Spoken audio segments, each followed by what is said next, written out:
What the hell is going on out there? Listen, I'm riding solo for the first 30 to 40 minutes today. Beer Cave's got a fundraiser for his son's baseball team, so we always know that life comes first. And I'm hoping BK and them made a lot of money from what he said. It sounds like they might have for his team, jerseys and all the different stuff they do, which is great. But here we are, the cheap seats. Come on now. You know what we do up there in them cheap seats. Smoke some cigars, have some drinks, tell some stories. You know what this is and what it's about. Hopefully you guys are jumping in this chat. We're going to get right to it. Right to it. And they had the NFL honors. They did that, what was that, Thursday? And everybody's got their beef. They're all crying and whining about something. You can't ever have anything without crying, complaining, and whining. But we're going to do the ones that aren't so controversial. You had the Walter Payton Man of the Year, Cam Hayward. This award means a lot, not just to the NFL, but to the communities these players are from, the communities these players play in. They do a lot. They give back. They do all sorts of different things. And I think that award is great to give out, even though every player that was a part of it or going to be a part of it deserves a round of applause, a salute for everything you guys do for the communities you play in and even just across the nation. I mean, it's amazing what you guys do and give back. So Cam Hayward won that. Then you had the Offensive Player of the Year. And I'm going to go ahead and say this dude deserves this and more. More.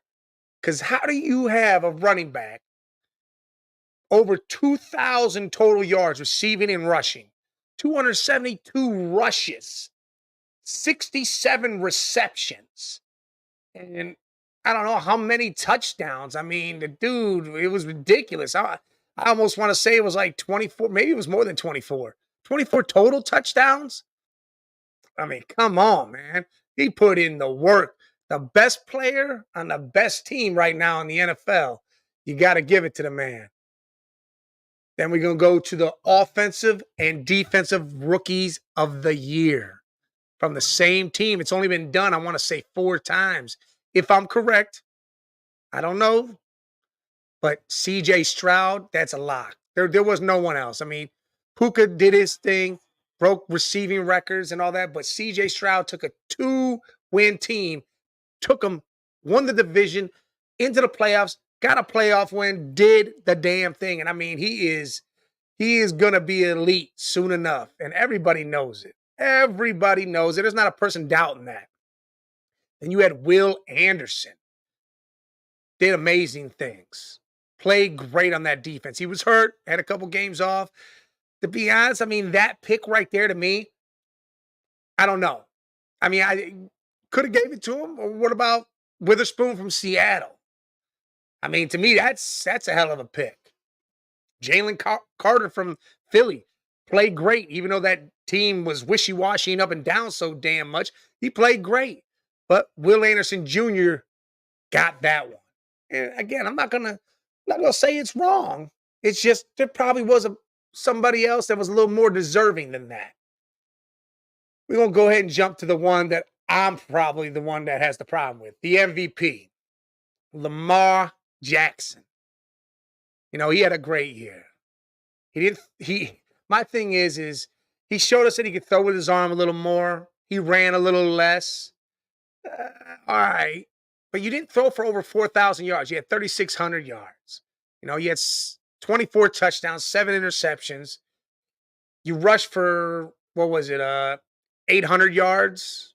Had another 5 touchdowns, 5 fumbles, 2 lost. I mean, it's a great year, not like crazy over the thing. I mean, like I said, I've been saying this all year long or since the end when they're bringing these awards around, that this is the one year you can give this award to a non-quarterback. And I can't see anybody complaining about it. Nobody's going to complain about this. Tyreek Hill had 1,500 yards receiving. I wish he would have just broke to 2,000. Then we could have just been done away with this.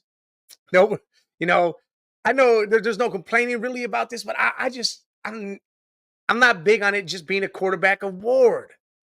Because to me, Christian McCaffrey did so much more. Like I already stated, over 2,000 combined yards, 272 rushing attempts, 67 receptions. I mean, come on, man. How do you not give it to a running back that does all that?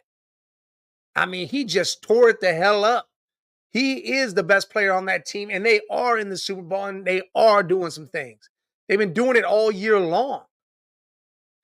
But Lamar Jackson won his second MVP, even though they did show up in that game in the AFC Championship and just shit the bed. I mean, they just completely sucked. But Lamar won the MVP. Great. You know, good for him. I congratulate him again. Salute to him.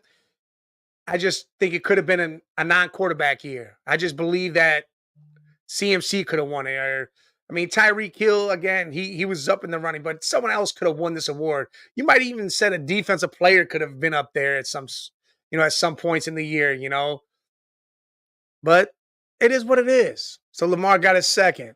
Then we're going to go to the Browns cleaned up. They got 4 of these awards. Rightfully so, I believe.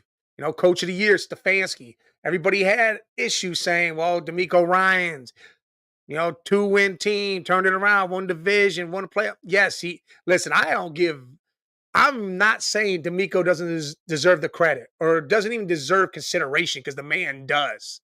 He does. I absolutely love D'Amico Ryans.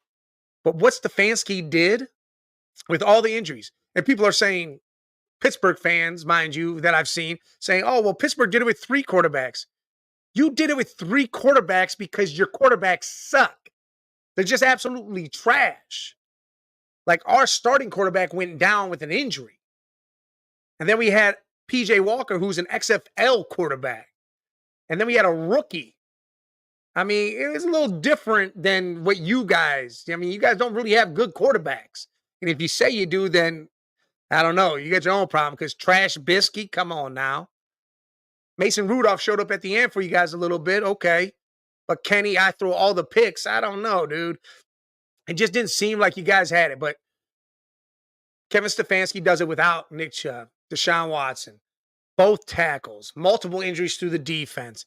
I mean, and then you call a guy that was sitting on the couch. Joe Flacco, you say, hey, man, put that bag of Doritos away, throw on your pads, and get the hell out here, and let's see what you got. And boom, he got it, and that'll roll right into what we got. Because now Joe Flacco becomes comeback player of the year. Because he came back from sitting on the couch, 1,600 plus yards. What was it? I don't know, 11 touchdowns, I want to say, 7 interceptions. I mean, he had a hell of a last month of the year. I mean, December was great. I mean, he had a shit playoff game. 2 back-to-back pick sixes. I get it. But man, dude, if it wasn't for him, Browns probably wouldn't have been where they were. So that was a hell of a thing. Even though comeback player of the year, you could have gave that to Baker Mayfield. The man played outside his mind this year for Tampa Bay. Did everything for Tampa. I mean, Tampa's not in the position they're in without him. And again, you could have gave that to him, and I would not have been upset one bit. Everybody's saying DeMar Hamlin, he literally died on the field, came back. Yes, hey, salute to that man for doing what he did, coming back to play. I mean, I think he played like 10 snaps. He didn't dress really any of the games. So to me, that's not a comeback player. He came back and sat on the sidelines. If he came back and actually played all those games, that'd be a different story. Again, granted, he came back from death and did his thing. Yes. So now make an award for that. Make it the DeMar Hamlin Courage Award or something like that, and start giving that to players like that. People that get injured or have crazy injuries like that one, or Alex Smith's, or any of these dudes that get knocked straight out and they come back and play football still.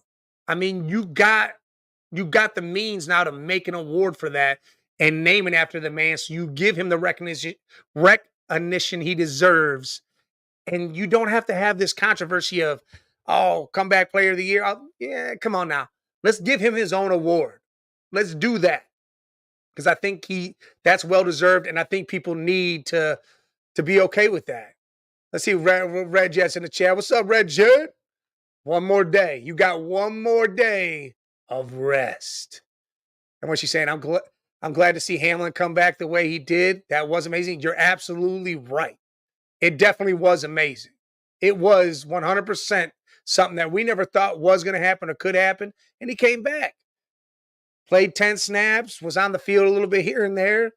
I mean, again, I think he deserves his own award. He said, she says, because that night scared the daylights out of so many people. It definitely did. People that weren't even about football or about sports in general were scared and crying and like in shock and awe type stuff, which that is to see that happen on primetime TV. It takes you down a couple of notches, brings you back to reality. You know, it's not as big as something crazy happening in the world, but it was something enough that it made everybody come together for that time being. For that rest of that season, the postseason, everything, everybody kind of came together like, oh man, we got to band together. You got to be like this, you know? And yeah, me too, Reggie. When that happened, I posted about it right away. I was watching the game. It blew my mind that happened. And again, he came back. He came back to life, literally. You can't, the Comeback Player of the Year award is literally stating, comes back and performs and is impactful for his team the next year. That is really what it states. Its basis is that. Which again, I salute the man for doing all he did. I'm just creating an award and giving it to him and saying, this is a new award that's just for you. And we will continue this each year for someone that goes through a similar type or some crazy type of injury and comes back the next year and still plays and plays at a good level. That's what I think. Or not even at a good level, just comes back to the game. I mean, we got plenty of those. People stop playing because of PTSD going on in their head, or they're not all together, or they have to step away due to whether it's cancer or something like that. Those are the people that deserve awards like the Damar Hamlin Courage Award. That's what we're going to call it, the Damar Hamlin Courage Award. To me, that's exactly what that is. Let's move on. Browns also got the Assistant Coach of the Year with Jim Schwartz, who did a hell of a thing with that defense. I mean, you in the top 5 all year long, doing all sorts of nasty things to opponents. I mean, I got to give it to this man. What he did and how he transformed that defense and got them to buy into his game plan, that was great. That was amazing. So, Assistant Coach of the Year, he definitely deserved that. And now this last one. Everybody's crying. There's people all up in arms about it. People all defending it too. You have Myles Garrett won Defensive Player of the Year. People are going to say, oh, well, you're a homer, you're this. I got the Browns right here. Come on now. Here's the deal. Myles gets doubled and triple teamed nonstop. TJ Watt doesn't get that percentage like he does. TJ does a lot of things, led the league in sacks, tackles, got interceptions, fumbles, all that other stuff. He does a lot of that stuff, but that's also because he drops back a lot more and plays in coverage a little more than Myles doesn't do that. Myles doesn't drop back to get interceptions. He doesn't play that defensive end that can go out and cover. He doesn't do that. His main sole purpose is to crush the quarterback, and that's what he does. If he's allowed to without being choked out or double teamed. I mean, if you saw it in the Titans game, everybody did. Go back and watch it. He went from one end of the line to the other and back, and 2 dudes followed him. 2 players followed him just to block him. There is no other defensive player in this league that has that happen to them. Ever. Like, that is something that is just nasty to see. You got 2 players following around just to block you so you don't kill their quarterback. So Myles, to me, deserves it. And to be honest, I think he had a hell of a play where he jumped over the defense and offensive line and blocked that field goal against the Colts. That's something that I've never seen before. I mean, cleared it. Box jumped lineman and then blocked that field goal. Woohoo, boy. And to be honest, he single-handedly won that game. Single-handedly won that game. I mean, he had the strip sack for the fumble in the end zone.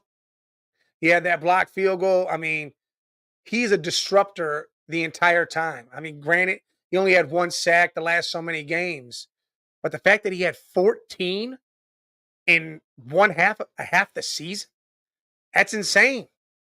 He had 14 sacks in half a season, maybe a little more than half. It took a whole season for everybody else to get more. Imagine if he played like he did the whole beginning. Imagine if he did that. He would have had the sack record. He would have had more sacks, and then you guys wouldn't be complaining. But again, granted, he didn't. And I see where the beef is. I see where the gripe is. But again, he won Defensive Player of the Year. We're going to leave it at that. We're not even going to talk about it no more. We're done. Those guys won their awards. We're going to salute them. We're going to be there for them. We're going to say, hey, man, congratulations. No whining and crying. We're not doing that shit. Come on. We sports fans. People win awards. People win games. That's how this goes. Like tomorrow, you have a huge game tomorrow. The Super Bowl. You got Chiefs. You got 49ers. You got the Chiefs that could go on the verge of becoming a dynasty. They win this one. I mean, Mahomes has won 18 postseason playoff games. I mean, it's insane what this Chiefs team has done in the last 6 years. AFC Championship game every year. Super Bowl, what? This will be their third? Their third in 6 years? Insane. Insane what that team has done. You get, again, salute Patty Mahomes, Kermit, salute him.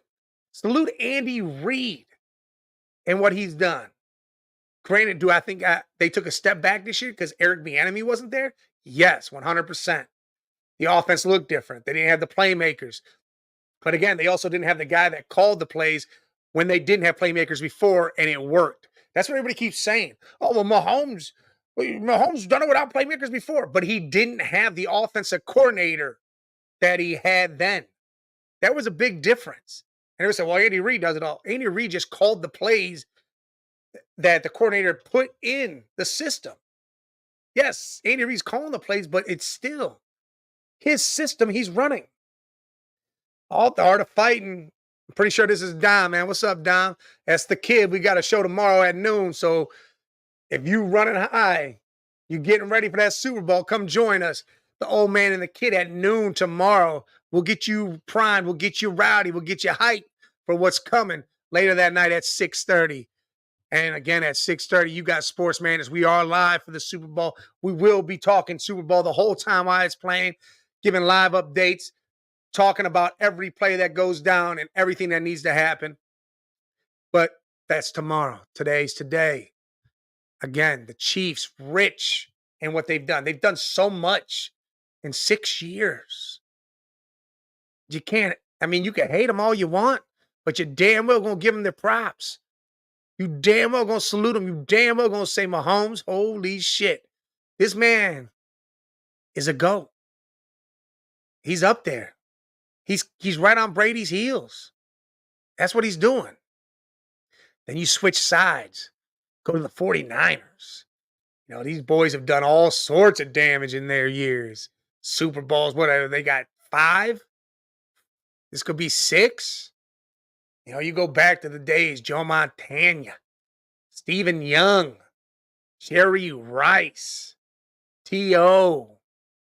You got these boys back then with Bill Walsh coaching them up. Got Steve Mariucci. I mean, you had a hell of teams back then. And now you got a team that's complete, I want to say now, because they've done everything they needed to. Everybody's saying they can't do this, they can't do that. They went through a 3-game skid earlier in the year. Oh, man, we don't know. The Niners might not be it. Might not be the top team. Problem is they're still a top 5 defense. They still have all those weapons on offense. I mean, come on now. You got CMC at running back, and to be honest, you could put him in the slot, and him and Debo could switch positions. Them boys are like interchangeable. Debo could play the running back, and CMC go out there and catch the ball. You got Brandon Ayuk. You got George Kittle, who, to be honest, he is the most complete tight end in the NFL. Yeah, Kelsey's got the catching, the route running, all that stuff. But Kittle could do all that too, but he blocks. He blocks. That aspect is underrated, I think, for a tight end. But when you could block and open up holes for that running back, it's a different story. It's a different story. And then they also got that Trent Williams beast at tackle. You got an offensive line that, I mean, they're good. You got a defensive line. Your defense is stout. You got Chase Young and Nick Bosa, two monsters at your ends. You got Armstead and all them coming up the middle. Whew. Fred Warner, your linebackers. You got your secondary. Again, I might not know all these guys' names, but I've watched them play many of times this year, and they are sick. And to see them do what they did, to see them do that, and watch them come back on that last-minute drive against Green Bay and win that game when it had been raining all game. You know, everybody's like, oh, Purdy's not good in the rain. He didn't look Purdy at all. But that last drive, he looked very, very Purdy. I mean, he went right down the field, and they got that win. Going on to the Lions. Lions come out and say, hold on, man. We from the D. We're Detroit, baby. We're going to give you that 1-2. And they just kept coming. You know, couple jabs, hook. Couple jabs, uppercut. And they were just punching the Niners straight in their shit. Busting them straight up. 24-7 halftime. People were turning off TVs. Saying, oh, Lions just taking it to them. They deserve this. They're going crazy. What them Niners do?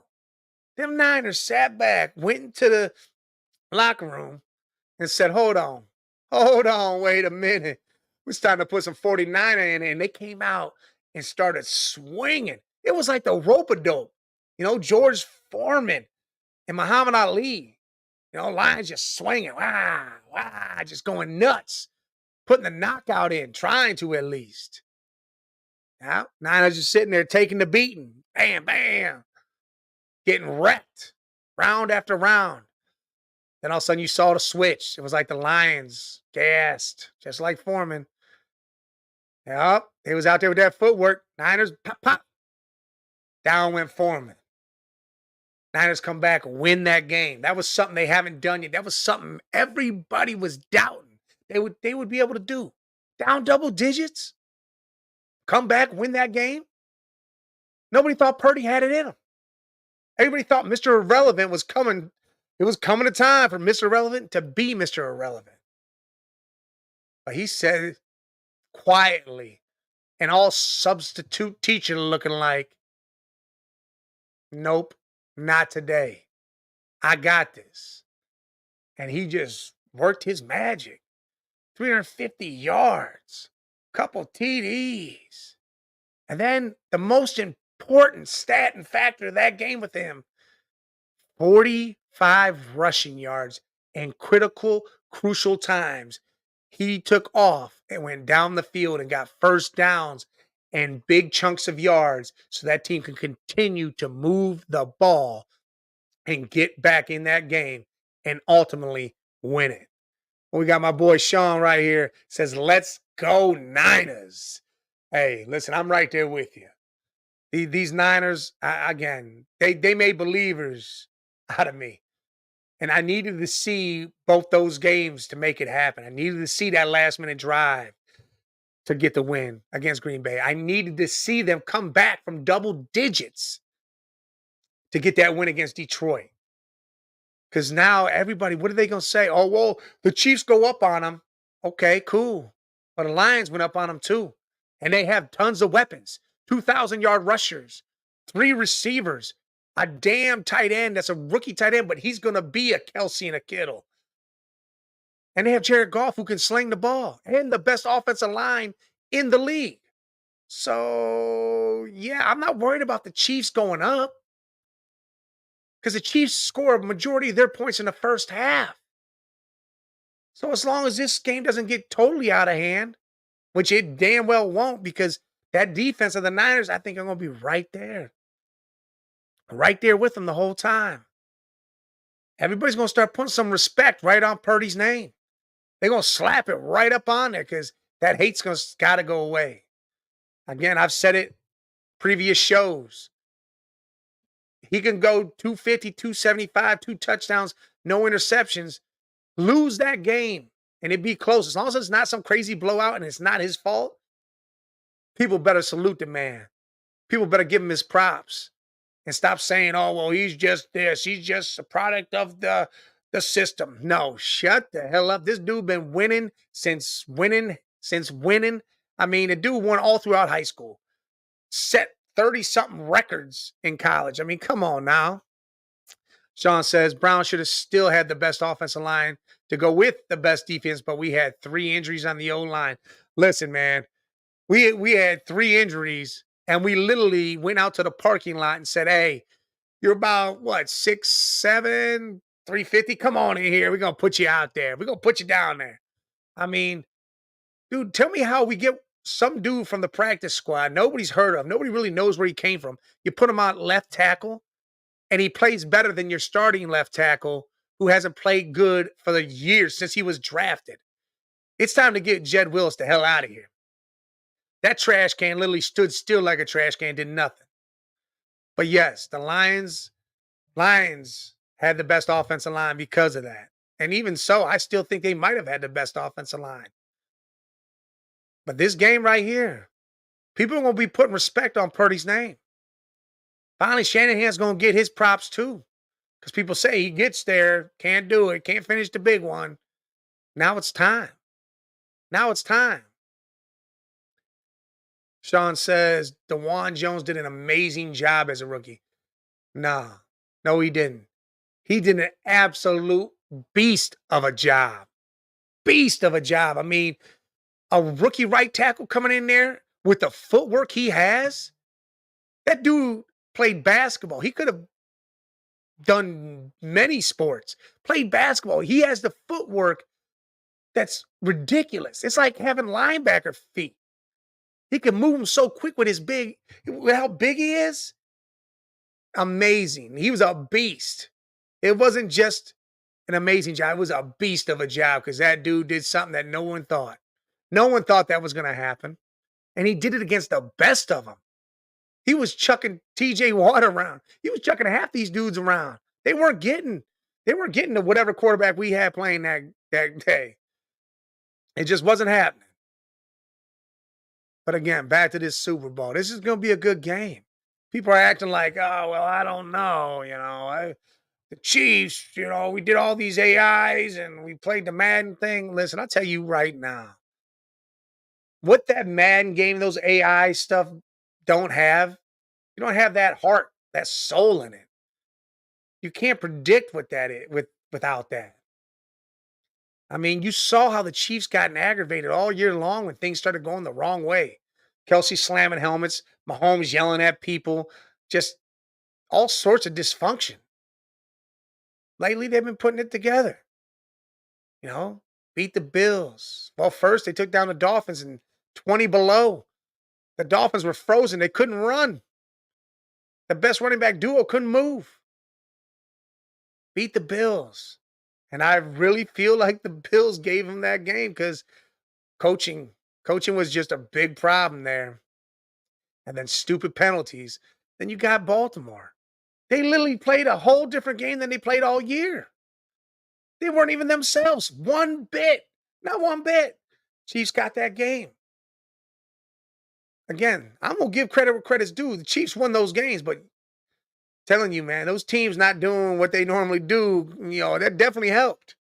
Definitely helped.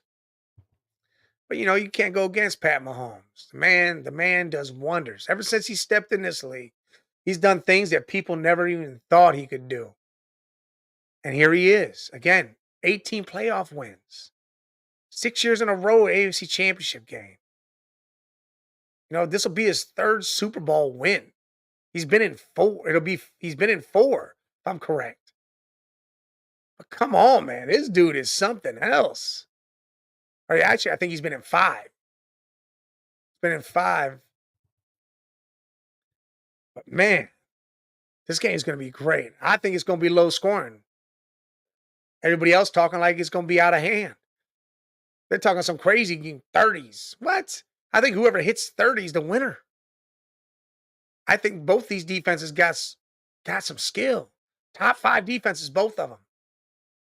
I mean, without the Chiefs defense all year long playing at that high of level, they're not even in the playoffs. They don't make it. The Raiders probably win that damn division.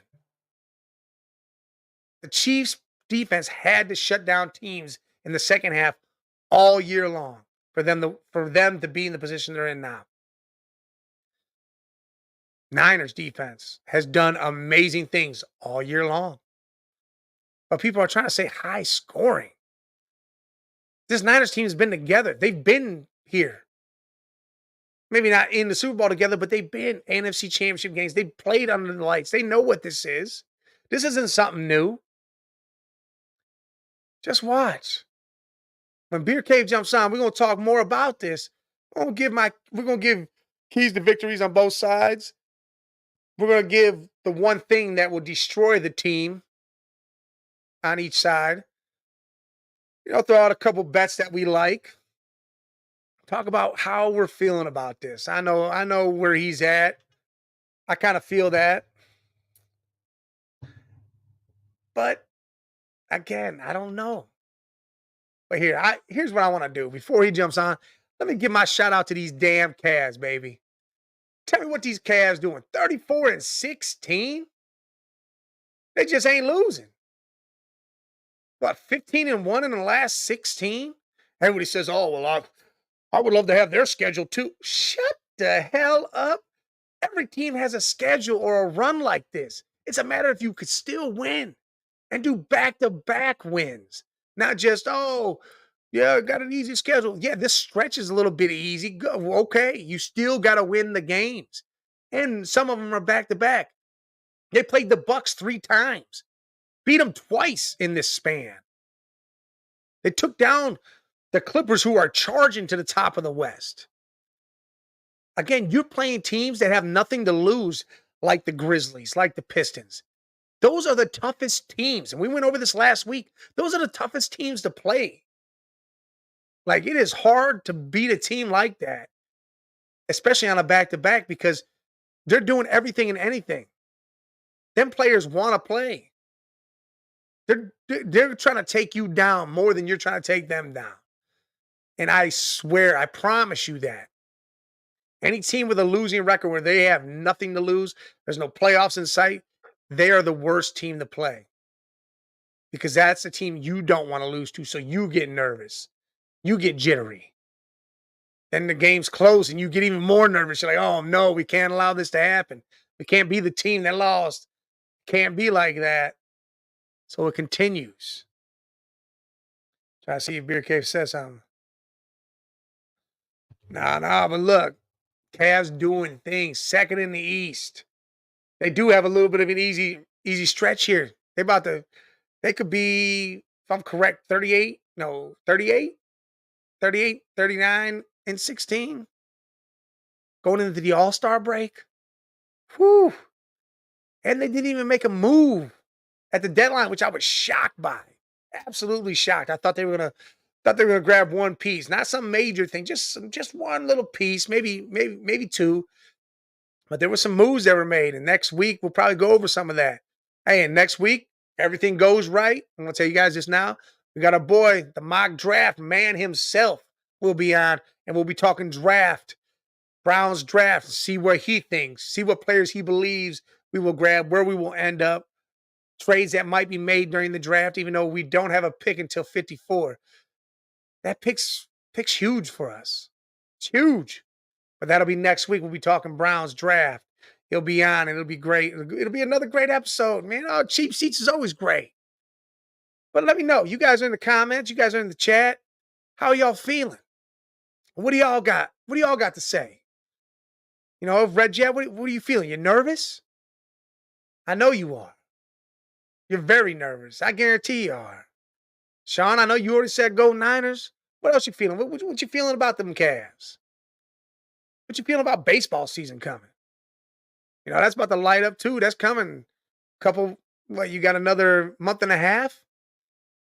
The Indians get to work. What are they gonna do? I mean, they didn't make no moves. They're the salary they got is 30,000 still. But come on now, they can still make something happen. It's gonna be crazy. It's gonna be crazy. These next couple weeks get crazy because you got to think. Next week there is absolutely nothing. You got the NBA All-Star game, no football, nothing. After Wednesday, there's no basketball except for the NBA All-Star, and I think they don't come back until the following Wednesday. Football is done until the end of March. Then the UFL comes, but you got college basketball starting to heat right on up. March Madness is coming. It's about to get crazy. It's my favorite time of the year. And this year's tournament is absolutely insane. Absolutely insane. Beer Cave just texted he's running 10 minutes behind again. Come on, man. Nah, I'm just playing around. But March Madness is going to be crazy. Just like these football playoffs were. You know, again, you had 30 teams that could have got in at the end. Week 15, 30 teams still could have got in. You didn't know what the hell was going to happen. You might have said the Ravens were going to win it.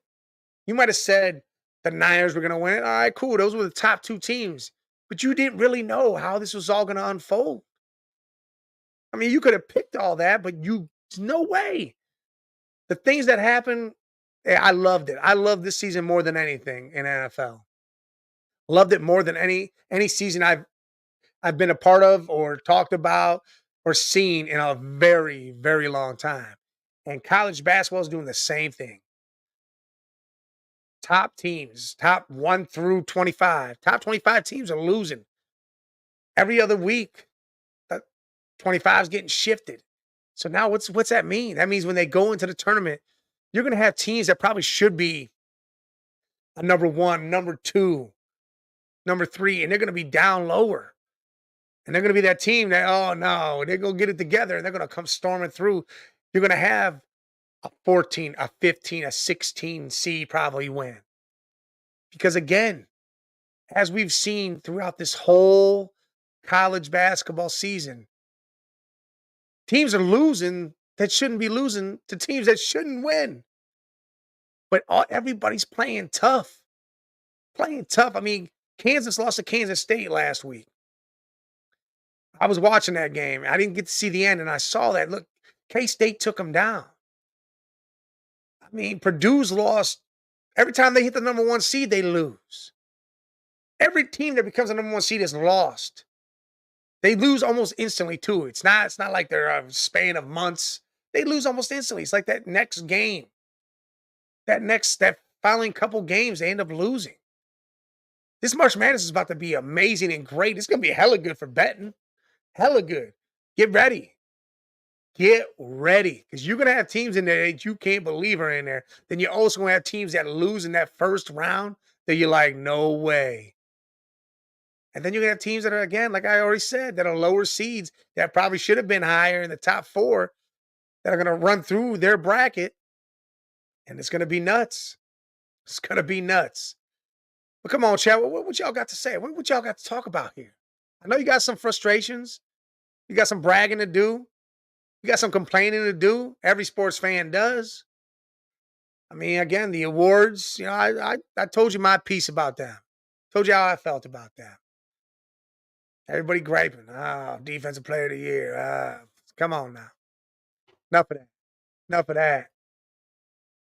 Look, this Super Bowl, again, we're going to come back around to the main focus, to the main attraction. What you hype about? You hype about this halftime show? I'm really not. I can't believe they made Usher be the halftime show. That wasn't where I would have went with it. I mean, I feel like they're going back a little far. You got to keep it relevant a little bit at least. I mean, Usher's old school. I mean, I don't think he's put anything out in a while. And if he has, it hasn't made no headlines. Nah, I'm not going to be impressed with that. I mean, I'm going to watch the commercials. You know, everybody wants to watch damn Super Bowl commercials. You get to see what's coming out. It's always good. They put millions of dollars in 30 seconds of airtime. And it's absolutely insane that they do that. One day we're going to have Man Cave Media up there. You're going to see them in the Super Bowl. They're gonna be all over. We got big things coming with the man cave media too. Just so y'all know, big things are coming. But seriously, that halftime show, I think is gonna be lackluster. I'm not a fan. But I think the game itself will hold your attention, will make you feel nice. This was a good game. One of the better Super Bowls in the past so many years. You'll be like, oh, I like this. I like this a lot. It's not going to be a blowout. It's not going to be a game where you get bored with. It's not going to be no real low scoring. Like I said, I think 24-21, and that's just enough to make some excitement out of it. You know, you could have some missed field goals. Oh, no. Some turnovers. Like, uh-oh, they're going down and then stopped. You know, things are going to happen. I just hope they don't get all out of character and start doing the Sean Payton. Remember Sean Payton? It was halftime. They came back on the field. They were kicking the ball off to the Colts, and they literally onside kicked it. Onside kicked the ball after halftime. That was the craziest thing, and they got it. See, now that took some balls for real. That took some guts to do something like that, and he got it. Changed the game. Even though they were stomping them, they stomped them out, but it changed the game. And I think that's what, Dan Campbell was trying to do. Dable was trying to do. But you can't call it a fake punt on your own 30. I mean, this is you onside kick. It's a kickoff. So, I mean, either way, they're getting the ball at a decent spot, especially if the ball rolls out, they're going to get it there anyways. So that risk is not greater than the reward is way greater than the risk. Is how I'm trying to say it. I'd rather do the onside kick right after halftime than do a fake punt or not go for the field goal when I'm within the 20. Because points are points. You need points no matter what. Like, that's just, come on, common sense. You're not going to see Kyle Shanahan not kick that field goal, even though Moody's been having problems lately. Missed a couple field goals, missed a couple PATs. You know, he could be shaky, make you feel that way, make you be scared and want to go for it. But still, you're not going to see these guys do that. Andy Reid is not going to do that. You might see a trick play or two out of these dudes, which would be great. You know, you get some excitement in there. You know, go for it on first down and try to do some crazy play. Cool. I'm all for that. I'm just not all for that trick play when it's fourth down and you're trying to get a couple yards. Or you could kick the field goal. I'm not for it with that at all by any means. You know, we really need this game to be built up the way it is. It's got to be big. And I hope to God they don't pan to Taylor Swift after every play. Grammys is over. So when you pan to her, you're not putting nothing underneath her name anymore. Because that's what they were doing. There's Grammys, don't forget, because again, she's a big part of that. I hope they kind of stay away from that. I really do. Let this be a football game. Let us football fans enjoy the football game. If I wanted to see Taylor, I would have watched the Grammys. I don't watch that stuff. The VMAs, the music. I don't watch none of that stuff. If I wanted to see Taylor that much, that's why I'd watch it. I'm trying to watch football because I'm a sports fan. I'm a football fan. Let's keep that Taylor Swift stuff to a minimum. I get it. You're going to pan to her because she's a big name and she's there for Kelsey. And at the end of it, win or lose, she'll be out there hugging him, consoling him, or going crazy with him. Maybe he does something crazy, gets on his knee if they win. Right there. That'd be nuts. That'd blow this thing wide open. But I don't think it's going to be that way. Again, my predictions, you already know. You already can tell what it is. I've already said it. I think the Niners get this. I really do. I think they showed that they can do it all now. Purdy's always shown. He's always locked in. They were interviewing the quarterbacks and different players at the NFL Honors.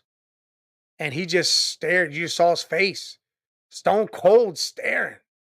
Not saying a word, not being flashy. And that's a problem. That's what people have a problem with him.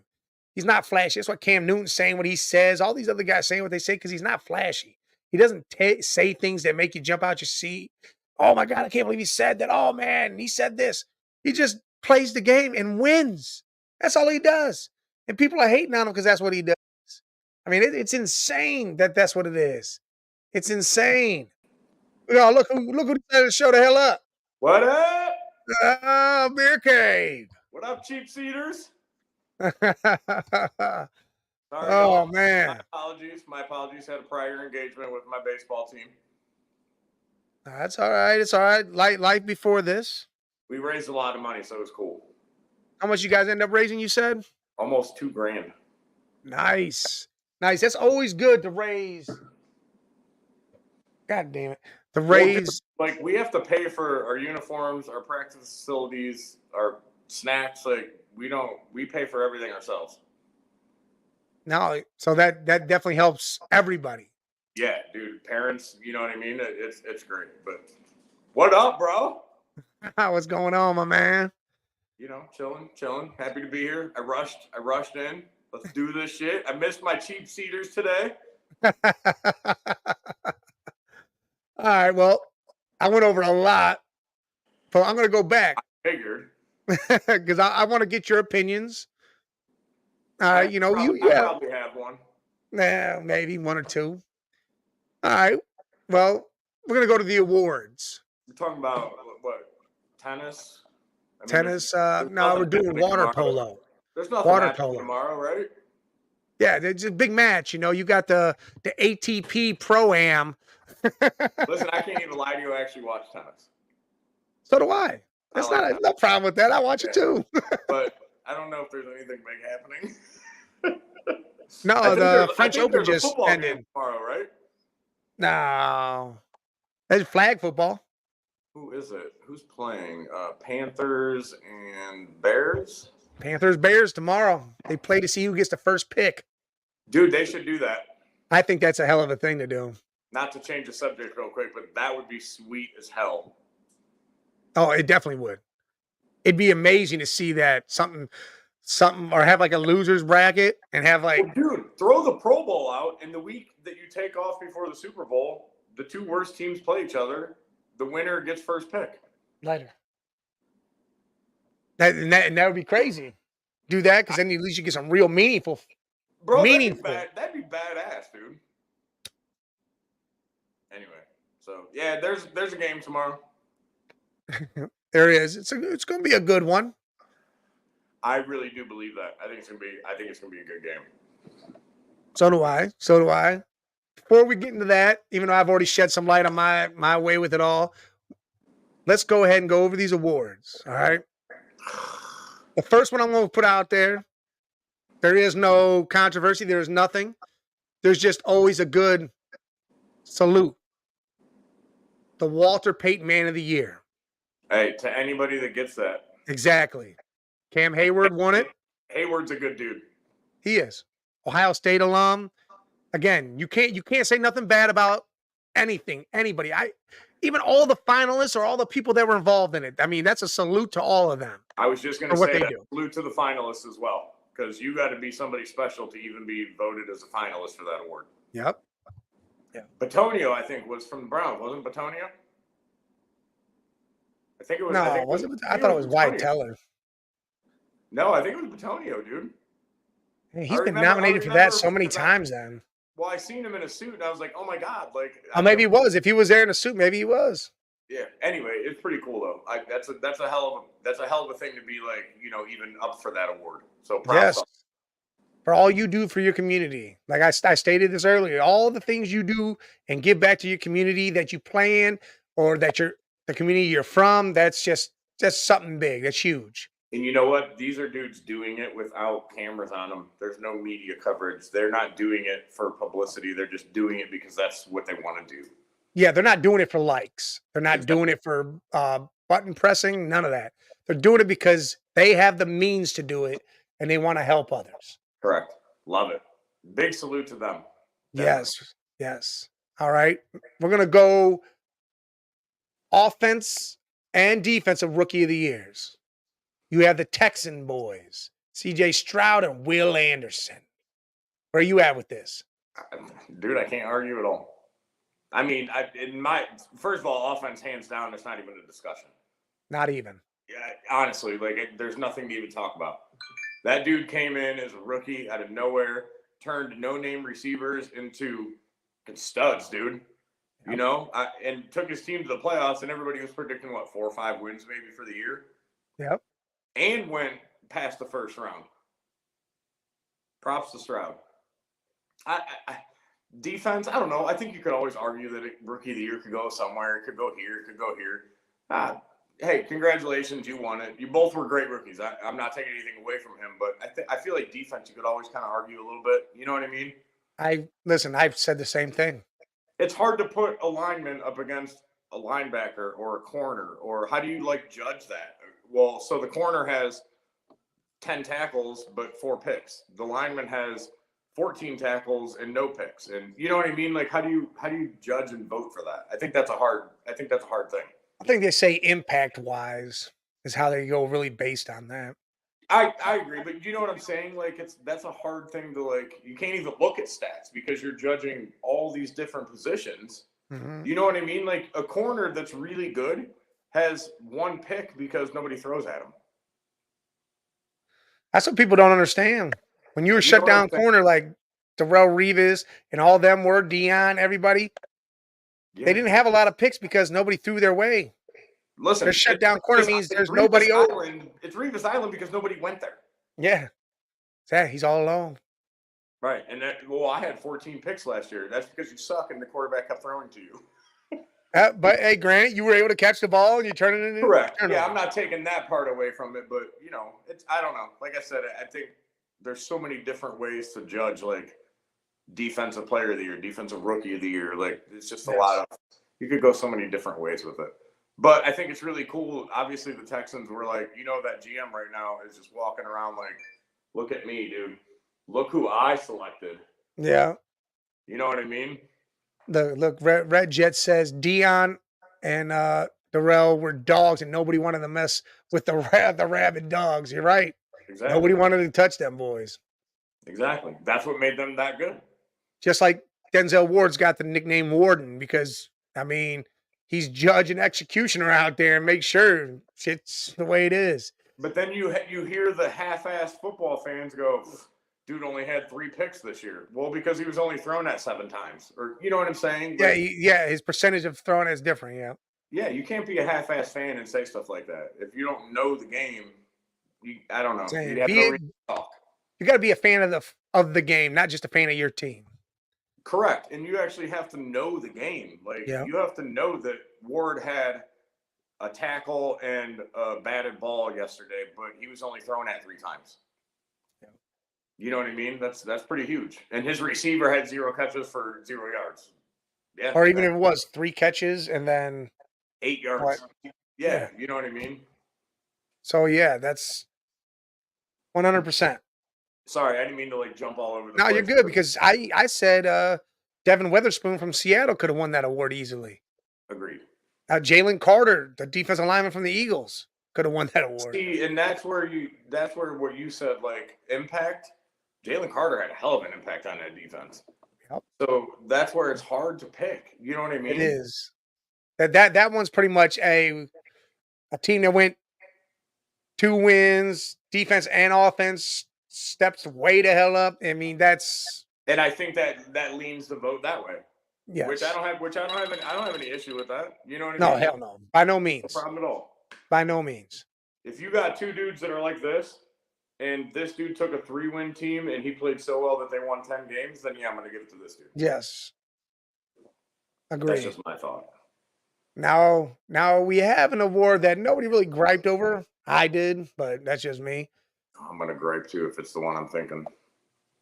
Maybe. I don't know. It's not the one for art. Huh? Let me see it. Lamar Jackson won the MVP for a 2nd time in his career. Okay, so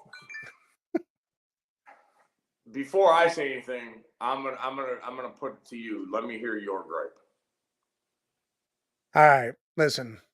He didn't throw for over 4,000 yards. He only threw for 3,600.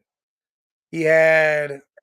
I'm trying to think of what it was. I don't know if it was 24 touchdowns. Real quick, let me just interrupt you. One quick question.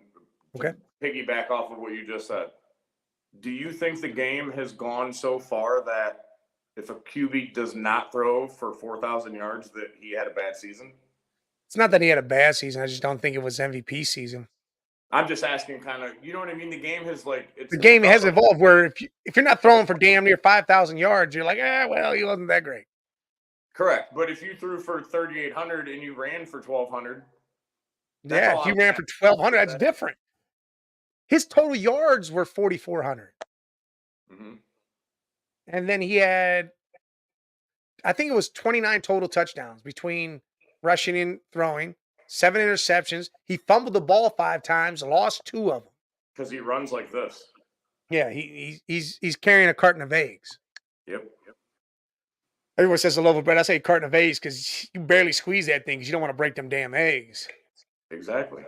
But I'm not. I think this was the year they could have gave it to somebody else besides a quarterback because there's no quarterback that stepped up and said, "Hey, look at me." Yeah, clearly just took it over and said Yeah, it's my. nobody. So who give me who should have got it? This man rushed the ball for 272 times. For hold on, what I calculated at 1,400 yards, had 67 receptions, damn near 700 yards receiving. I want to say he had a close to almost. God, why can't I think of this one? 21.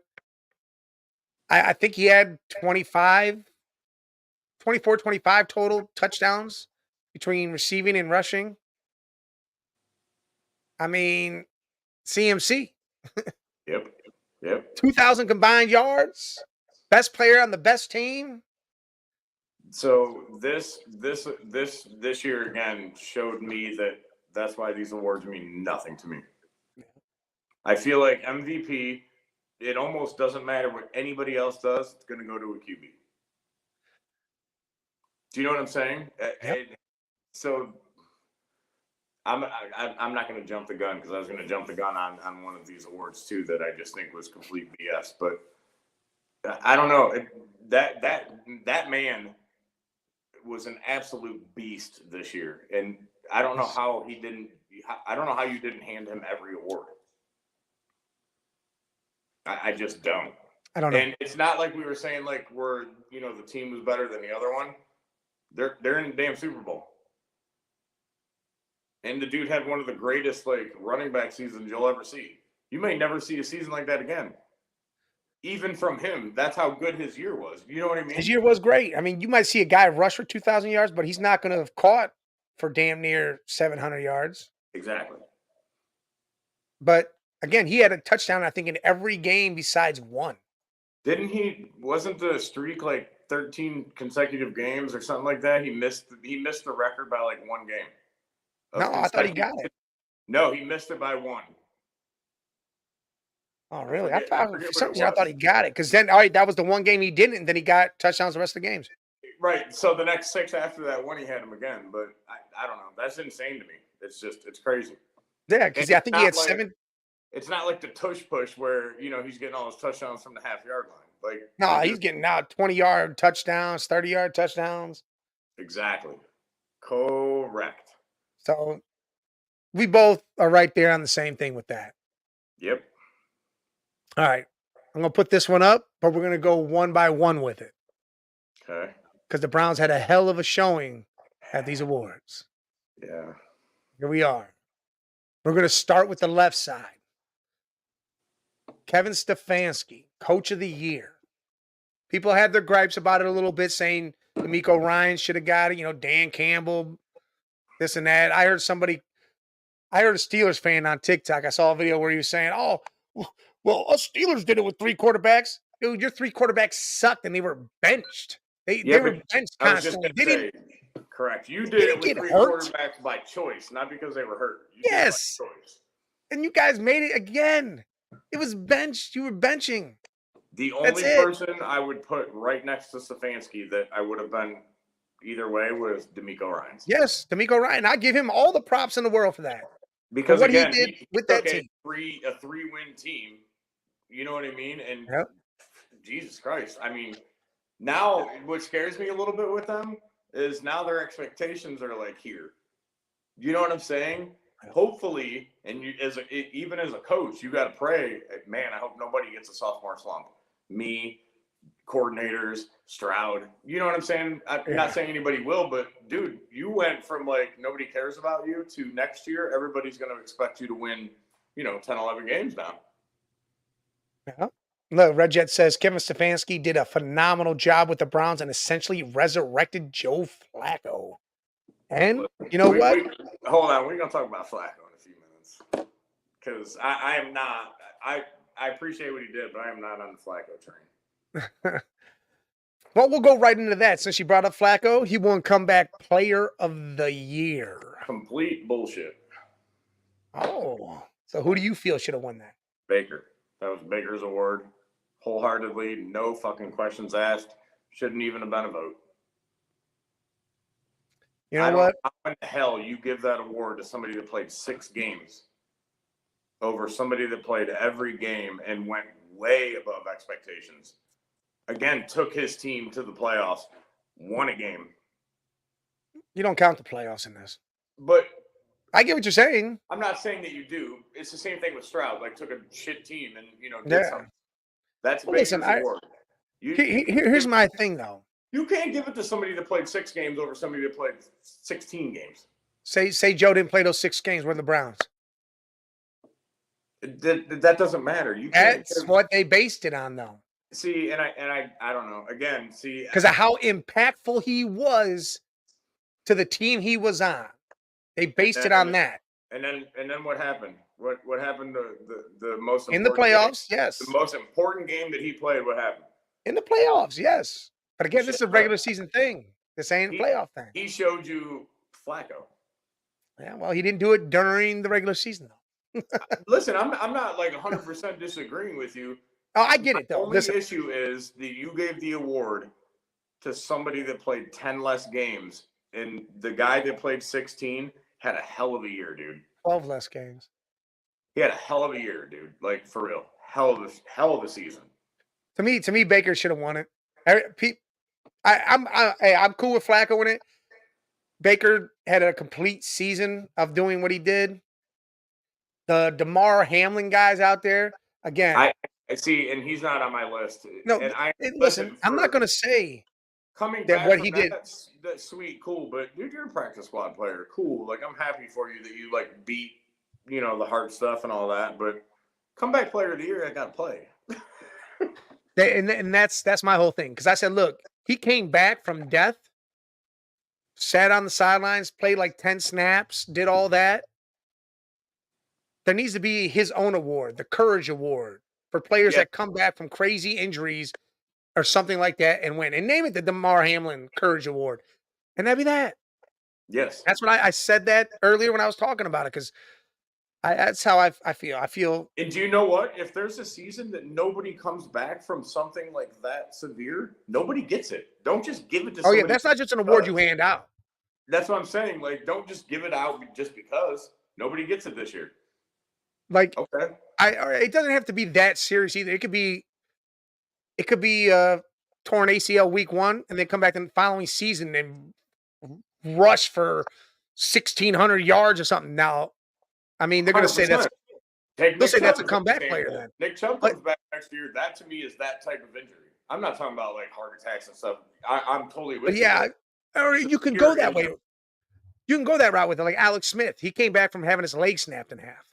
Bro, brutal. And what, 800 staph infections and all that. He had the courage to do that because he could die, or he could be physically injured for life. Yeah. Then you got these guys that walk away with mental illnesses and PTSD and concussions, and people sometimes get cancer and have to step away. They deserve the Courage Award. They don't even got to come back and play. They just deserve the Courage Award. Exactly. 100%. He walked away from the game last year because of this reasoning. We're going to give him the Courage Award because he came back to play. Whether or not he made an impact, he came back to play. 100%. 100% with you. So that's where I'm at with that. And I don't even got to put it up again. Assistant Coach of the Year, Jim Schwartz. Well deserved. Well deserved. Everything he did, well deserved. We don't even got to talk about it. I'm not even going to give it to no other assistant besides Ben Johnson. Maybe I can't think of the guy from Texans, the offensive coordinator down there. Those two offensive coordinators, they did a hell of a job. But Yes. Jim Schwartz. Again, like we said, though, I mean, you could nitpick for a couple guys for all the awards. You know what I mean? Yeah, oh yes. And then we all know the biggest one everybody bragged about is Myles Garrett getting Defensive Player of the Year. My piece about this is you got to watch the games to know exactly why they picked him. You can't just sit here and say, "Oh well, he only had 14 or 15 sacks. He only did that." Listen, man, when you're getting double teamed, triple teamed all game, every game, when you're being choked out and held like recklessly, I'm not talking about just a little holding. I'm talking about recklessly being held and it not being called. When you got two guys on the Tennessee Titans team chasing you back and forth from either end during one play just so they could block you, huh, that's what being a monster on the field is, and they're trying to stop you, and he's still dogged. Bro, when you're standing over the center doing a crossover and you still sack the QB, That too. That and then to me, I'll be honest, one of the best plays all year long is when he literally box jumped over the line and blocked that field goal. yep. That So is I got insane. I got two things with that. One, nobody will ever say it better than Mika Parsons said it about Garrett Riker. winning the award. Nobody will ever say it better than that. Did you see Parsons' quote? Yeah. I've watched him talk. I watched it. Yes. Nobody will ever say it better than that. Number two, I would not have cried if TJ Watt got it. I would not have No, not cried at if all. this dude got it. Because everybody, again, you ready? Here they are. You got a bunch of great fucking defensive players, dude. Just pick one. And I wouldn't have cried about it. You know what I mean? Again, people say stats, cool. He got the most sacks. That means he wasn't double teamed all the damn time. Are you ready? Here we go again. Stats means, like we just talked about with watching the game. Yeah. Right? Yeah. Agree. That's what it comes down to. Agree. Those were your awards at the NFL honors that most of them don't mean shit and most of them are stupid and wrong anyways. None of them mean shit. None of them. Except for maybe, an extra $500,000 check coming their way or some shit like that. Yeah. But I could give two shits less about any of those awards, honestly. They don't mean anything. We lost in the first round of the playoffs. Oh, look at the Browns swept the awards. I don't give a shit. Yeah. I want to win. Great. You know what that means? That means the half-ass fans out here that are just Browns fans, not football fans, are going to go crying and whining the minute Stefanski fucks up, the minute Schwartz messes up, the minute Garrett doesn't have 100 sacks. And I knew we shouldn't have hired Ken Dorsey. We should fire Stefanski. I mean, they were doing that the following year after he won it already. This is his second time winning it in the last 4 years. And for 4 straight years. Yeah, as soon as he won it, the next 3 fans, yeah, fire him. He fire sucks. him. They were saying it during the year. Fire him. Time to go. We're 6-2, and they're screaming, "Fire Stefanski." What? That's those ludicrous half-ass football fans. That's what that is. We've talked about this. My only gripe with Stefanski is I really do wish he would give up play calling. I wish he would run the damn ball. I wish he would give up play calling. And I think he does. I think he gives Ken Dorsey the plays. I hope. I think he will do it, and I think he's going to be okay with it. Because I think he'll trust him because he's seen what Dorsey's done. Yes, I think he finally had a big, giant hand in who they hired. Yep. To where now he feels comfortable going, here you go. But we're actually going to fire Ken Dorsey and hire Eric Bieniemy now. Fine. I mean, honestly, I like them both. So do I. And and to be honest, I wish we would have waited until after the Super Bowl. Because I still would love Kubiak from the Niners, his son. And Bieniemy just got fired, and we had just hired Ken Dorsey. I was like, damn, we could have waited. We could have got a different guy, but I got no problem with Ken Dorsey. I think teams are scared that they're going to lose, they're 1-2, and they're going to go somewhere else. And so they kind of get panic mode of like, hey, we like this guy, so let's hire him real quick before somebody else does. Because you don't know Bieniemy's going to get fired. I think everybody knew it. But I mean, honestly, if you sat down and they interviewed Dorsey and they liked him, I'm completely good Yeah, with you that. hire him. If you like him that much, then you hire him. That's not. I get it. Damn, you got two guys that could definitely have been a big thing, but it's all right Would though. We you got Ken rather have? Dorsey. That's Would what you it rather is. have both of them over Dorsey? Yes. Really? Yes. See, I would take. I would probably take the enemy over Dorsey, but I would take Dorsey over Kubiak. Nah, I love Kubiak. I think Dorsey has a good, strong, young offensive mind. And that's what I feel about Kubiak. Kubiak's young as hell. But I my know. thing is, I don't know. There's something about Dorsey, ex quarterback. I feel like him and Watson. Maybe somebody finally. I'm not saying he needs fixed, but yeah, maybe helps Watson out a little bit. and I agree with that. My whole thing with Kubiak isn't even about the Niners. It's about what he did in Minnesota when he was the offensive coordinator there. That's where I go back to, and his relationship with Stefanski, knowing 100% he'll trust him, and there wouldn't have been a question. He would have just gave play calling right away. The fact that he says already that he is undecided, I feel good about, because that means I think he's still going to give it to Dorsey, But because he hasn't flat out come out and said I'm keeping it. Yeah, he's feeling Dorsey out first. Yeah, and I think he does, and he had a big hand in the hiring, like we said. He had a big hand in this one. This wasn't just someone that they gave him and said, "Here, work with him." 100%. They did not hire Dorsey without Stefanski's approval. And it was big time approval. Yes. But all right, enough of the Browns. Let's get to the game at hand tomorrow. It's gonna be a good one. We both say it's gonna be close. It's gonna be a nice game. This ain't gonna be no blowout. This ain't gonna be no shit show. The only thing shitty about it is the halftime show. I don't like the whole Usher situation. And I also hope now that the Grammys are passed, they don't pan to Taylor Swift a million times, because that is what they did. They panned to her and had Grammys underneath it to promote that. That's done. Hopefully that's all done. I get it. She's going to Travis catches the ball. Yeah, they're going to see her. That's it. Cool. Great. That's fine. Not every damn catch, because who knows? You might catch the ball 10 times. I don't want to see her 10 times. I don't want to see her back to back. But I agree.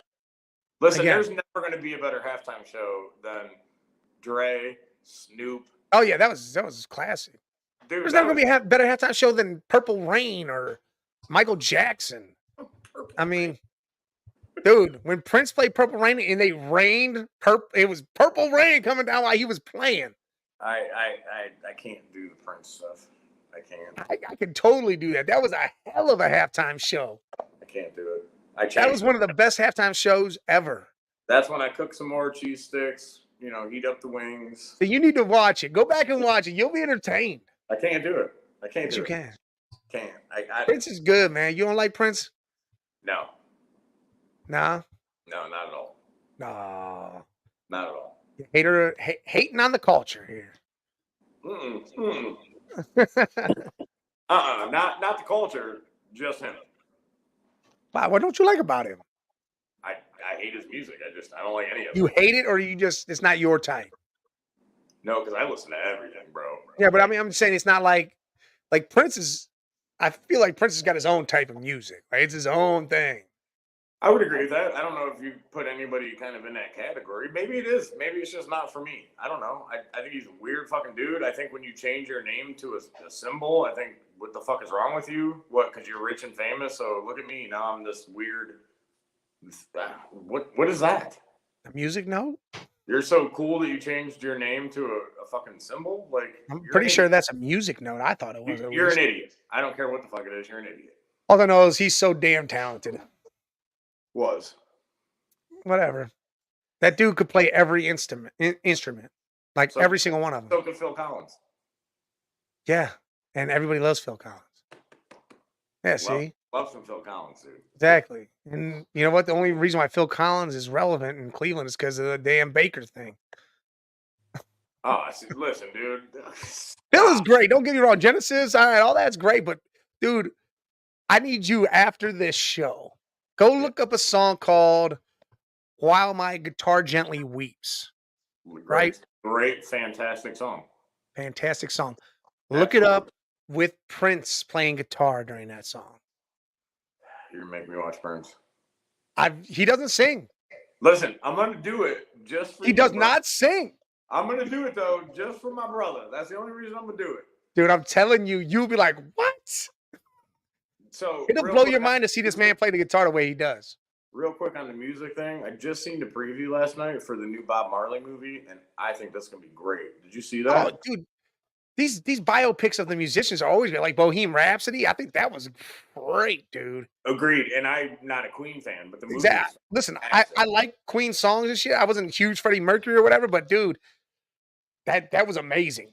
See, I What they hate did Queen. there was I hate amazing. Queen music. I hate their music, but that was a fantastic You don't like movie. We Are the Champions? No, What? no. How the hell are you a sports fan? You don't like We Are the Champions? Oh, I could like sports and hit Nah, music. nah. The song, We but are the champions. You got Flat la Bottom la la Girl, la la la la. Bohemian Rhapsody, literally. Yeah, it sucks. They got a couple good songs. I'm not saying The everything, only or reason that song is cool is because of Wayne's World. that's just crazy. What about Another One Bites the Dust? Another One Bites the Dust. I can't lie. I get a little hip thrust going when that song comes on. You know what's funny? That was just a Freddie thing for a while there. He made that himself. How do you not hip thrust to that song? It's just like. Yeah, you're just into it. Yeah, all right, all right. All right, well, back to the actual football. Yeah, my bad. I Now, had to ask you if you've seen that preview to that movie because it actually looks really good. yeah, I saw the preview of Be Honest. What does it come out next week? Or did it Yeah, come I out? just seen it last night. And I was like, no shit. Like I didn't even hear about it or anything. Oh yeah, I'll watch it. What did I just watch? Something that just came out. I just watched it. Everyone's like, "How'd you do it?" I'm like, well, because I'm the man. Real But quick, one more music question. That Beatles movie where that dude like everybody didn't know who the Beatles was and he sang their songs. I don't remember the name of that. wasn't it at Abbey Do you know? Road? Is it called Abbey Road? Do you know what I'm talking about? That like Indian guy, like nobody knew who the Beatles was, and he Yeah. comes out of a coma. Like, see, I'm a Beatles fan because that was my dad's. That was my dad's. Shit. Yeah. So anyway, all right, moving on. Football. See, my mom and sperm donor. Well, my mom was everything. See, Carlos Santana was a big thing to her. But then she loved Leonard Skinner. I mean, it's just. And then I'm she with. could listen to R&B, some Joe or some whatever in Vogue. And it's like, man, mom, you went all over the map with this shit. See, that's me. Like, I don't Oh yeah, so need. I can listen to it all. Dave, what do you like? I like music that's good. You know what I'm saying? Like, Yeah. I don't country, rock, rap, name it. If it's good, it's good. All right. Chiefs, Niners.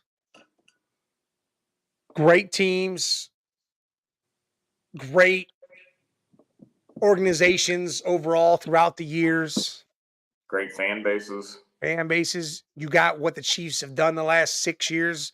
What has it been? The 4 or 5 Super Bowls, the AFC Championship game every year. Which is absolutely insanity. Insane. Pat Mahomes winning 18 postseason games. God, I hate him. It's ridiculously crazy what the Chiefs have done. Then you have the Niners.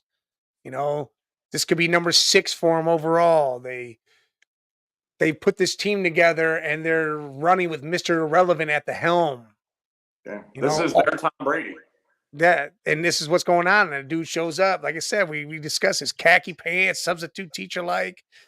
I mean, he at the awards, they were interviewing him and Pat and Chris Jones, and I want to say Fred Warner, and you didn't see one reaction from Brock. He talked, and that was it. He just stared down everybody. He's like Stone Cold Killer's face. And he's right. He's right here. Like I feel like he just went like Super Bowl zone. You know what I mean? Like he's ready to play, dude. He's like I seen that, and I'm like, that is straight focus. Oh yeah, killer look. Red just says, "Oh God, the 49ers, that team." And again, that's what we have here. So, all right, they've heard my 3 keys, or no, well, I guess kind of, but let's do this. Let me get your 3 keys to victory for the Chiefs. What do they got to do? 3 things they must do to win this game. Pacheco, they got to have a run game. In my opinion, I think there's a possibility that Pacheco outrushes McCaffrey. I think they're going to want, and you don't have to agree with me. You asked me my opinion. I know.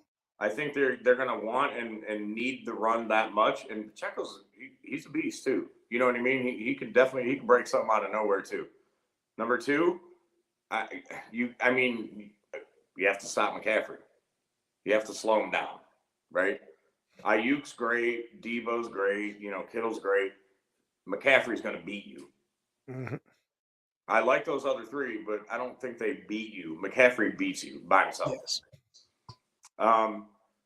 Number three, dude, you got to keep Mahomes clean. Keep his jersey clean. Because as great as Mahomes is, every other quarterback, dude, the second you start getting rattled, everything changes, especially in that sort of game. Listen, Red Jet, she says they just have to, saying the Chiefs just have to strut, show out, and model their asses off. She's really being negative to her own team. Come She on, said my Red team Jet. got Hey, free I tickets to got Vegas. I Niners mean, all via day. Brock Vegas. Red Jet, let's go. I got Niners all day. All right. My 3 keys to the Chiefs is I'm going to say the same thing with Pat Mahomes. They got to keep him upright. If he's getting beat up too much, I mean, that's your main thing. He gets beat up too much, that's a problem. He's the Chiefs. Yes, he literally is. They do need to find a way to use Pacheco, whether it is run or do the CMC thing with him. Let him catch some balls out of the backfield, do They some didn't do that. screens. They didn't do that enough this season with him. Yes, and I think they need to do that, and I think it'll help them take some pressure off Mahomes, so that way that D can't come on top of him. And again, yeah, they got to stop CMC. They have the worst run defense in the league. They have to stop CMC. If they don't, the game's over. Correct. I do go against you on this whole thinking Pacheco has more yards than CMC because, again, they have the worst run defense in the league. I'm not saying that he does. I think Pacheco is good enough, and my point is, I think Kansas City needs that run game that much to where it's possible. I didn't say it was going to happen. I think they need that run game. Like Red Jet says, the only thing that stops the Chiefs are the Chiefs. Same with the Niners. On some series, whoever blinks first more than likely will lose this. To me, it's whoever the first turnover. Depending on when it happens, that's who loses this. Agreed. Or a missed field goal, a turnover in your own, red zone. Like it's going to be one thing is going to turn that game around, and it's going to be done. Yep. All right. Now, what's your one thing for the Chiefs that cannot happen? They cannot allow to happen. They cannot allow McCaffrey to just run wild. There it is. Yes, it's pretty much. Simple. That's the one thing that'll cause their downfall. If they don't contain McCaffrey, that game it's will hard be to over contain in the him. first quarter. Huh? It'll be done. That game will be done and over with super fast if they cannot contain him at all. Yeah. They got to put some sort of hold on that. If they can, I mean, he's going to get his, but you can't let him go overboard. Yeah, like I said, he can beat you by himself. Yes.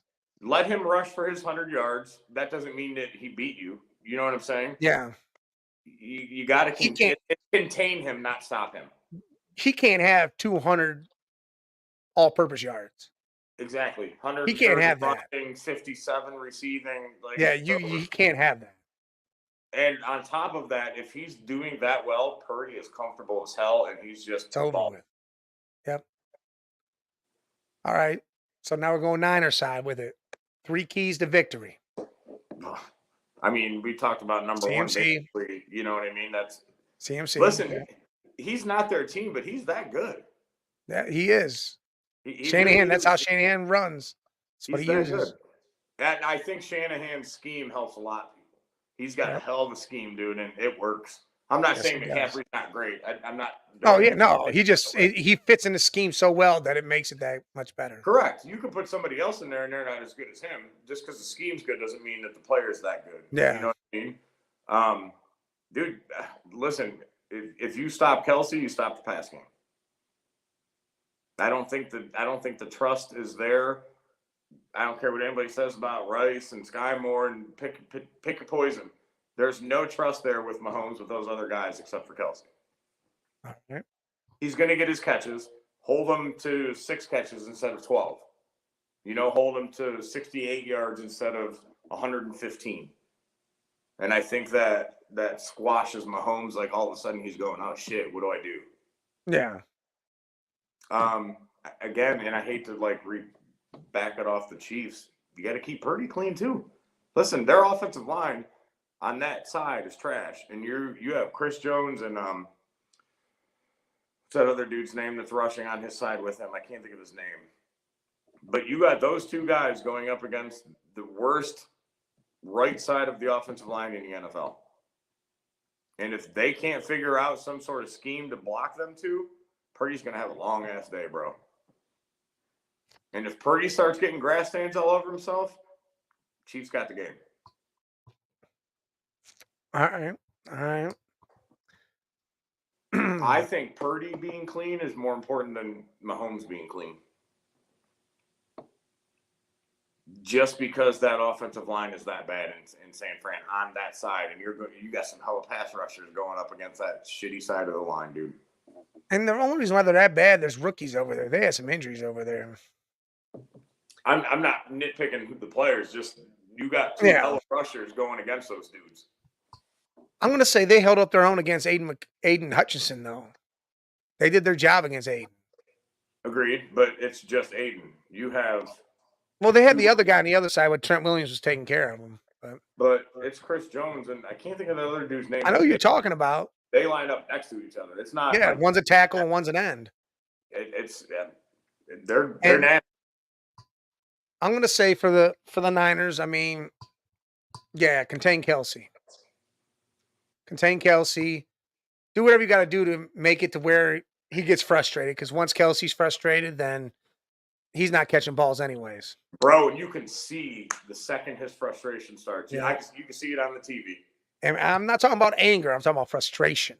Yeah. Because he's going to get angry. But if he's frustrated and angry, it's worse. Oh, yeah, dude. It's worse for him. No doubt. Get pressure up the middle. You need to get Armstead and Kinlaw or Greenlaw, whatever, one of them laws up the middle and force Mahomes into Chase Young and Nick Bosa's arms. Make him have to make those choices. You got to make him. It doesn't have to be sacks. You got to make a move. Yeah, he's got to move, and he's got to be worried that he's about to get smacked. He's got to know it's there. Because if you get it up the middle, he can't step in. And he likes to step in, and then he'll scramble a little bit. If it's clogged and he can't step up and make his move, he's going to hold the ball a little too long, and then problems will happen. And that's his move. He's great at stepping up and finding a receiver. Stepping in, looking. You didn't even see this dude, and all of a sudden he's throwing him the ball. Yeah. I think that's a huge thing. If that defense can do that, get that pressure up the middle and force him to the outside, I think that changes the game. Listen, Mahomes will kill them if the middle of that defense opens up. Mahomes will annihilate them. He'll take the 7-8 yard run every time if that middle starts opening up. I agree. And then, again, Purdy, he's got to stay clean. I mean, that's got to be one of them. And you can keep him clean. I mean, I think he'll be all right. Do you agree that him being clean is more important almost than Mahomes? Oh, yeah, more than important than Mahomes, because Mahomes, he's been beat up and through it all. Purdy, but see, again, the last 2 games gave me a lot more relief and belief in Purdy being Purdy because he's come back. He's had the pressure on him. He's done all this. So, but I do think if you keep him clean, he's going to pick apart people. Listen, like I said, dude, if he's clean and McCaffrey's having a McCaffrey game, dude, Purdy's going to stand back there and he's going to just fucking eat him up. He's going to nickel and dime the shit out of that defense. And they're going to have a field day. Listen, my one thing for the Niners is you got to get Kittle going early. Mm-hmm. Like, you have to use him the right way this game. You cannot ignore Kittle at all this game. No, previous games, Kittle is just as good as Kelsey. You just need to use him. If not better. Overall, an overall rounded player Kittle is. Kittle is better at blocking. He's better at all the other shit. Kelsey offensively or how he catches the ball. The things he does there is amazing.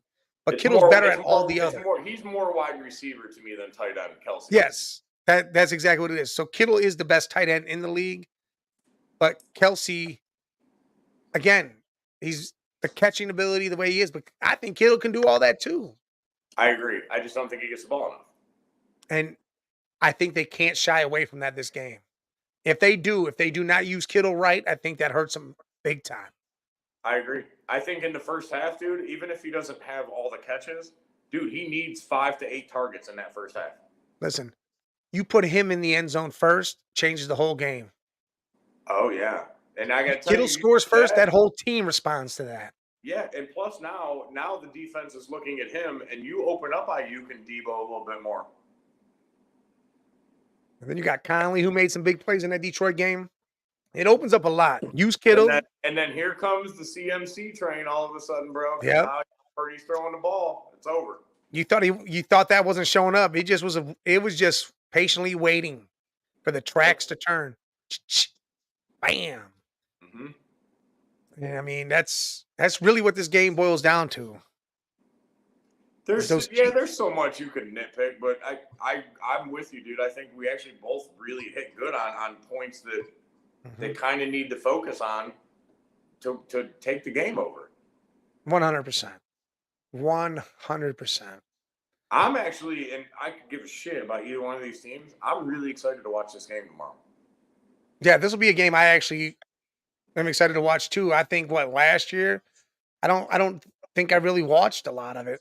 I watched some of it, but it's on because it's the Super Bowl. And to be honest, it wasn't on because of it. I think there was an NBA game. I might have been watching the NBA actually. that previous channel on the remote works really good. Oh yeah, like I was watching both of them, but I was like, I don't know. But yeah, this game I think is going to be a real good game. I don't believe it's high scoring. I've heard people say it's going to be 35-30 or this or that. Like, calm the shit down, dude.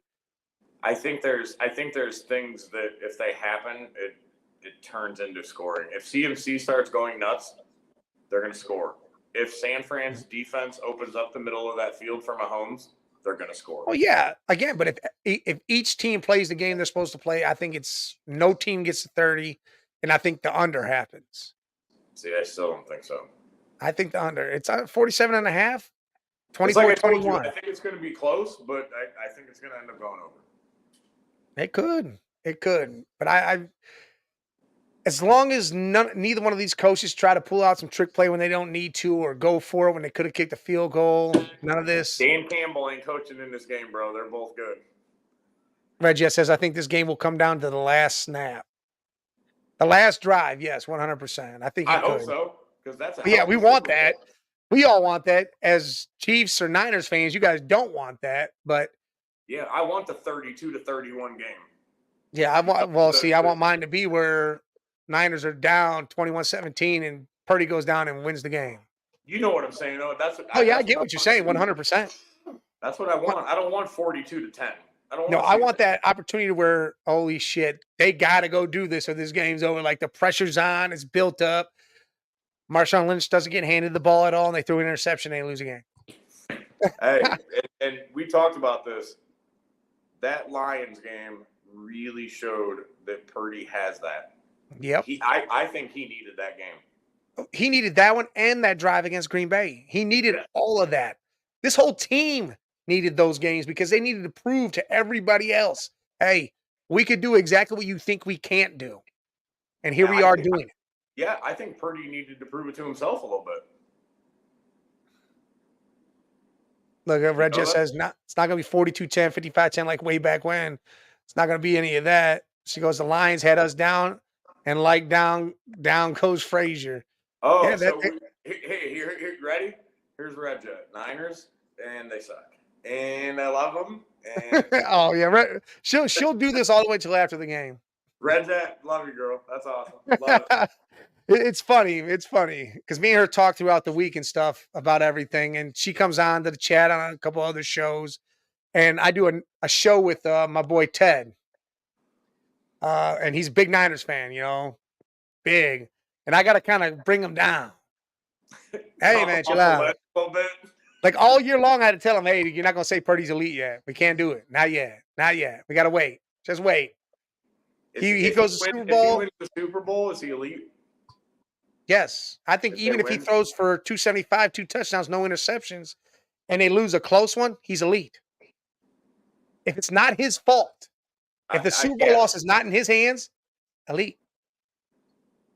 I'll give you that. If it's his ball and they're down, like you said, 21-17, and he doesn't go down and win it, he's not elite.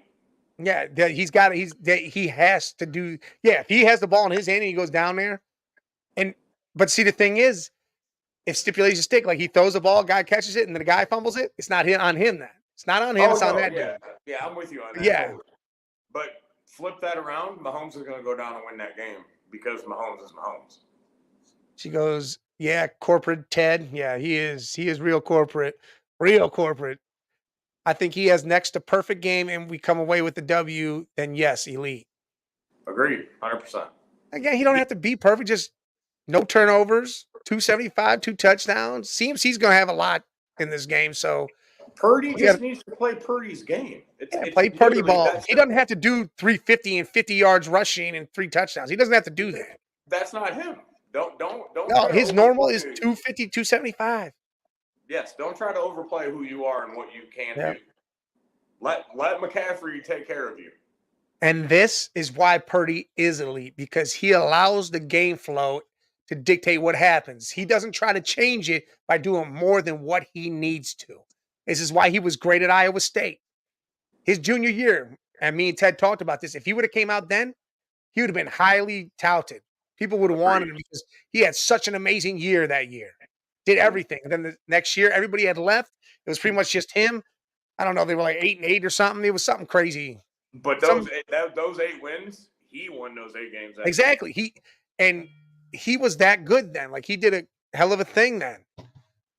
Are you ready? I'm not saying he's not Brady, but he has that mentality. Like I feel like that mindset is Brady never tried to do more than Brady could do.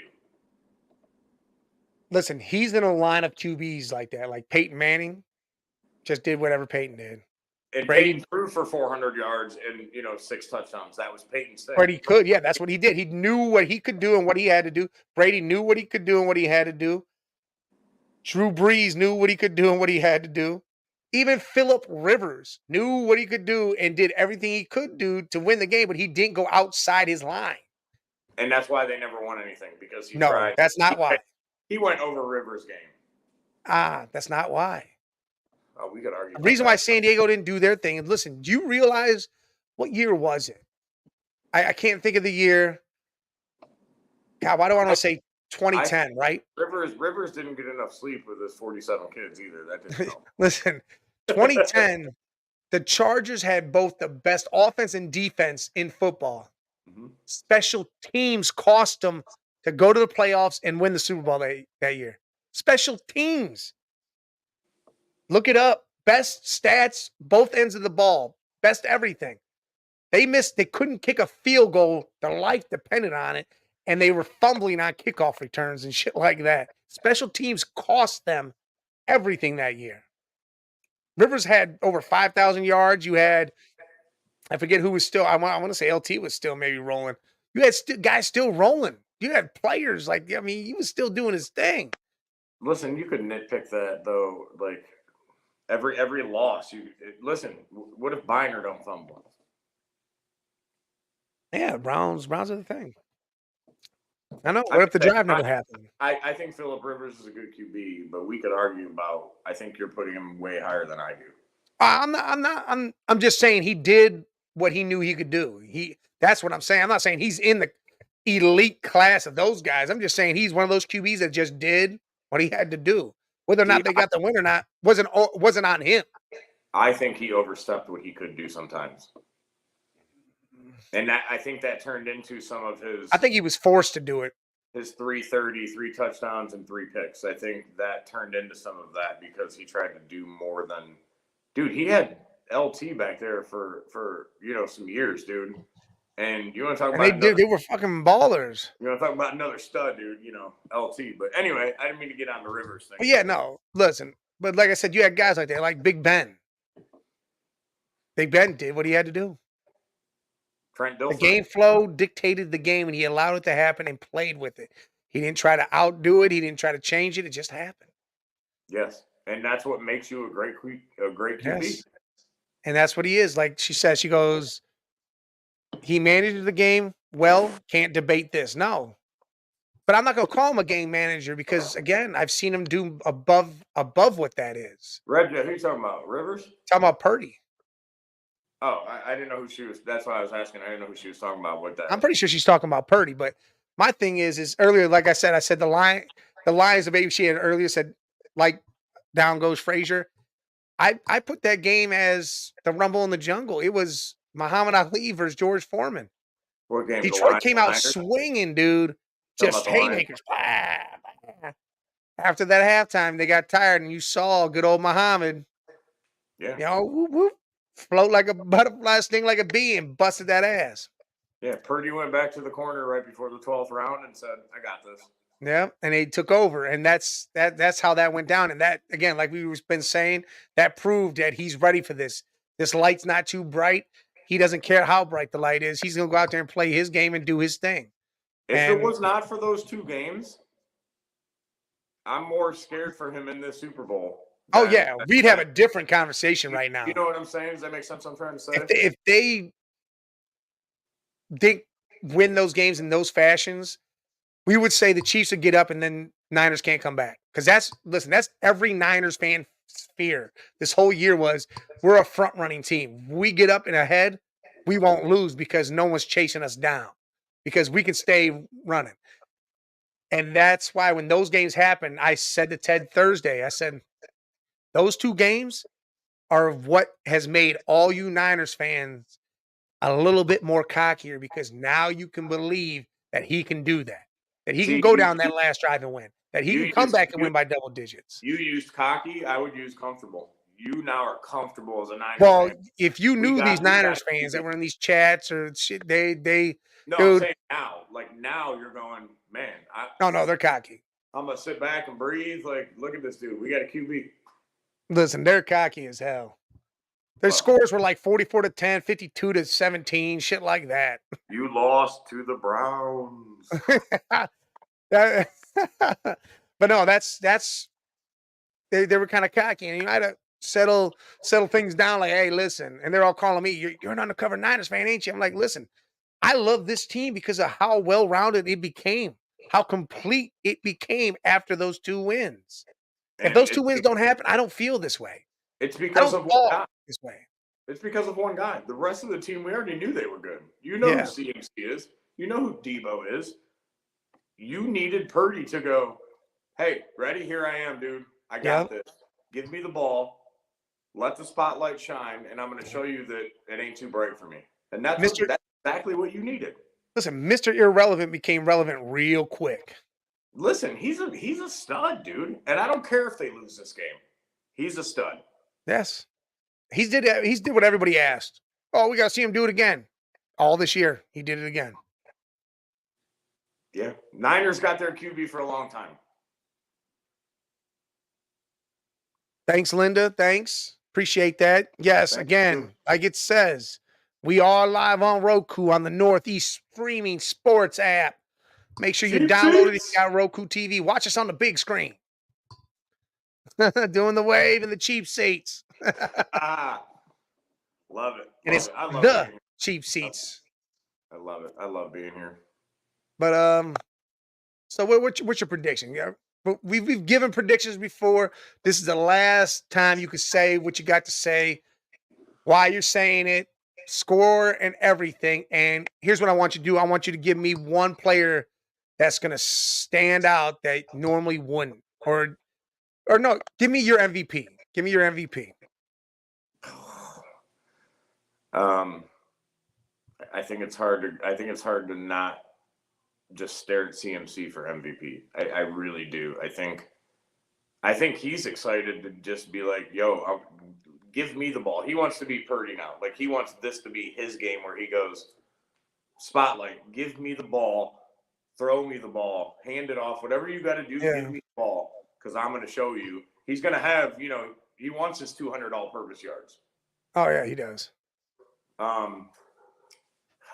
Dude, I'm going with I think you're probably looking at a 31-24, 31-28, something like that, Niners. And you saying CMC's MVP? Yeah. Okay. Now, that could also, again, how we said about offensive rookie of the year and all that shit, MVP, if they win and Purdy has a good game, goes to the QB. You know what I'm saying? What we were talking about before. See, I think this award for the Super Bowl is different because they give it to defensive players. They do all this shit in this one. They give it to everybody in this one. I hope so. I'm going to go with the Niners win, and I'm going to stick with my 24-21. I'm going to stick right with it. I've been riding that the whole time through the playoffs, since we've been discussing this. 24-21. Neither one of us have steered off of what we called 3 weeks ago. No, I'm gonna. You know what I mean? I've been calling that same rough score. Yeah. I'm excited, dude. I never want to rush the weekend, but damn, when Super Bowl weekend hits, it's like, man, is this Sunday? You know what I mean, dude? You're like, yeah, I'm ready to eat some fucking food. I'm gonna shove my face. I'm gonna have a Miller Lite. I'm gonna watch football. I took Monday off. Go me. Nice. Oh, drive on down here. No, dude. Hey, BK spending the night tomorrow because he's off. Oh, nice. Hell yeah. So, yeah, we're gonna watch a game together. Yeah, dude. Hell yeah, gonna be a good time. Like I said, dude. I feel like I'm more pumped for this game than I've been in a few years. Look at Red Jet. Just said picking the same team that had their first loss by your team, Mike. Tisk tisk. Listen, I'm going to take the Niners. I'm going to take it 24-21. I think this is a game where, like Red Jet said, it's going to be fourth quarter. That's when you're going to know what happens. MVP. That's when you'll start feeling it. MVP. What? Who's the MVP? CMC or Purdy? Because it's going to be one of them if they win. God, I want to go outside the box real bad with this. Because I said it on Sports Madness last week on the Man Cave podcast. Remember, everybody, this is the CheapSeats podcast. We're just part of Man Cave Media. But I said it on the Man Cave podcast, our show Sports Madness, and I went all the way outside the box. Oh, I think I know where you're going to go. I can't wait to hear it.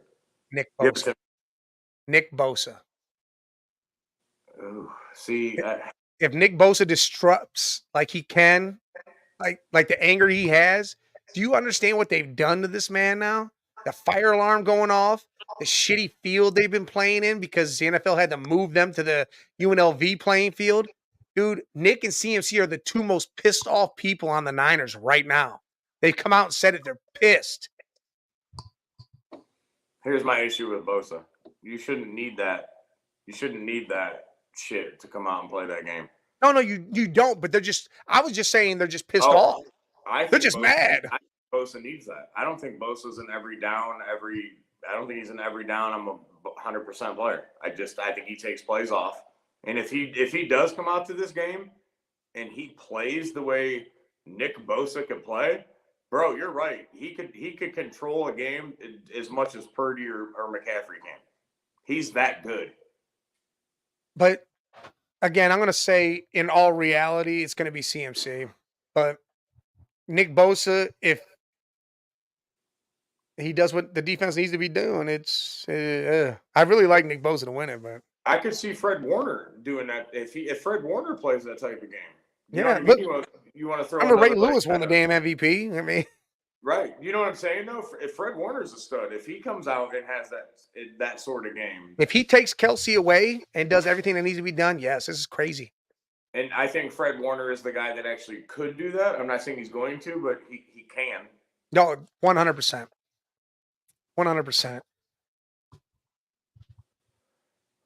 Give me a player that isn't a big name that you think could do something to be like, oh man, they just helped change the tide of this game on either team. Just one player could be from either way. Kyle, the Niners fullback.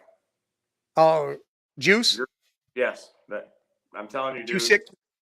And big, weird situation games, Shanahan gets that dude the ball, and I think that he's a sleeper of. Not saying the dude's going to go out and catch 12 passes and rush for 100 yards, but Yeah. he's that sneaky like 3rd and 8, and you're in between field goal or punt, and you're gonna dump the ball off to that dude, and he's gonna run 3 people over and get 9 yards. Hell yeah. All right. All right. He's one of the last like true fullbacks in the NFL. I'm gonna go with somebody that the Chiefs took off the IR last week. I'm gonna go with Sky Moore. I don't think it's gonna be he's gonna have 10 catches or anything like that or a 100-yard game. I think they're gonna use him like they would use Tyreek Hill or a Debo Samuel, like end arounds. He's quick, he's short, end arounds, little screen passes. I think he could have 2 big crazy trick plays that could change what this game is. Yeah, if he busts them open. Yeah, if it busts open. That's what I'm saying. It's an if thing. We don't know, but to me, Sky Moore, Andy Reid could do ring around the rosy like he did before, do some crazy shit, and something happen. And listen, honestly, that's what they have to do because him and Mahomes have no chemistry together. They have to do those screens, the end arounds. Like that's what they need to get him involved. You know what I'm saying? They don't have that connection yet, and to get him involved, that's the sort of shit you're gonna have to run for him. And I mean, even if they did like a Statue of Liberty type thing, and listen, they start running that shit for him, dude. Kelsey opens up down the field. Yeah, if those 2 trick plays or whenever they happen, that'll open a lot of things up. That's why I like Sky Moore. Again, we haven't seen him really. Nobody has, and here he is. We know what he did last year. He was pretty good last year. He was one of their better weapons. But again, coming off IR, he's not going to be a 10-catch guy. Right. I think Sky Moore is a Zay Flowers type of guy. Oh, he can be. He definitely can be that. Yep, I mean, he's not going to be committing domestic assaults and shit like that, but he's definitely a good guy. Yeah, I didn't say he was Ray Rice. Well, I mean, that's what Zay Flowers is now becoming. Did you see that? Yeah, I did. I did. I was talking just on the field wise. I know what you're saying. I'm just messing around. I think if he didn't get hurt, I think he kind of went up that ladder this year if he wasn't hurt. Oh, yeah, if he didn't get hurt, I think he would have been way up that ladder, and I think it would have been a totally different conversation than we're having right now. Yes, I think the Chiefs went into this game rolling if they had a stud receiver. Yeah, they're not sitting here, everybody's saying they got one weapon. It would be more or less, they got Kelsey, Sky Moore, and Rashee Rice. Not, well, maybe Rashee Rice. He had a good game against the Ravens. Listen, you have to, every time you say weapons, Pacheco is a stud, bro. He is. He definitely is. My thing with that is you're going against, like I said, Fred Warner, who could be covering them running back, or you got some good players, Kinlaw, Greenlaw, whichever one's a linebacker. I want to say Greenlaw's a linebacker out there covering, and he's nasty. That dude will hit somebody. Like he's a punisher. Pacheco would be 100 million times more dangerous if they would at least give him 5-6 targets a game. Yes, use him like CMC. He's that build. He's that player. He's got speed, and he'll run you over like McCaffrey. He's that same type of dude. I just don't understand some teams how you look at somebody like that can catch the ball, could out of nowhere just break a broken play up and go run 60 yards for a touchdown. Yeah. How do you not throw that dude the ball a little bit more? You know what I mean? I don't get it. Yeah, I don't know. Pacheco's that dude. He can definitely be that dude. Definitely. Clyde Hilaire was supposed to be that dude, and he flopped big time. Straight buster. The second he went down, Pacheco licked at his chops and was like, yeah. Well, he went down, and Jerick McKinnon went down and didn't show up at all. Pacheco definitely took that role by the horns and said, "This is me." And that's part of the problem with Pacheco not catching is because they had McKinnon on that team, and they always constantly would rather put him in on that third down to catch the pass. And I'm just like staring at the games going, dude, you have a 3-down back in Pacheco. He is a McCaffrey 3-down back. There's not a lot of them left. He is one. So what are you playing tomorrow? You said BK's coming over. You watching the game with BK? Yes. Yeah. Oh, yeah. Me and my dude. Well, for at least the first half, I will be right here on Sports Madness live during the game, 6:30 to 8. I'll hop on. All right, well, we'll bring you right on. This is where you can come on, show out. Yeah, we do 6:30 to 8. We're gonna watch the game while we talk it and just do our thing. Again. I'm in. All right. Well, you'll see Beer Cave, Jay, and me tomorrow at 6:30. Well, you'll see me at noon. The old man and the kid will be going back and forth about different things, all this, and probably have some games and trivia and whatever. And next week, for the cheap seats, we will hopefully have a special guest.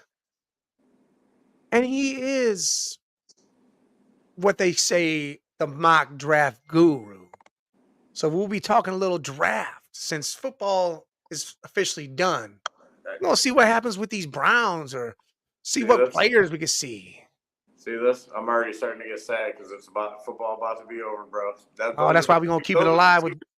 That's why we're going to keep it alive. We're bringing on the mock draft guy, the guru himself next week. Talk a little draft. See what we got going on. See what players coming out. See what happens. Get his take on the Super Bowl. And, again, we'll talk a little of everything next week. These Cavs keep on rolling as always, too. 34-16. I'm with you, bro. It's almost time to start talking some baseball. Oh yeah, he's talking about the stick and the ball.